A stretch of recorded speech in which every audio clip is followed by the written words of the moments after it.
Police কোনো দলের গোলাম নয়, কিন্তু আপনারা শুধু আপনাদেরকে রক্ষা করার জন্য পুলিশ চান, নির্বাচনে জেতার জন্য পুলিশ চান, আর নির্বাচনে জিতে গদি রক্ষার জন্য আপনাদের মতো নেতারা পুলিশ চান।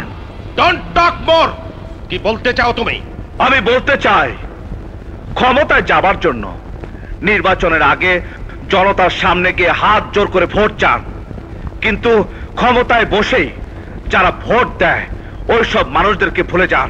তাদের পরনে কাপড় আছে কিনা, পেটে ভাত আছে কিনা, ওদের কোনো খোঁজ খবরই আপনি রাখেন না। এসব কথা বলে তুমি কিন্তু তোমার বিপদ ডেকে আনছো। বেশি বাড়াবাড়ি করলে আমি তোমাকে সাসপেন্ড করিয়ে দেব। সাসপেন্ড? আপনার মতো প্রতিমন্ত্রী, এটাই তো দুর্বলতা। নিজের দুর্বলতা ঢাকার জন্য চিৎকার করে সাসপেন্ডের ভয়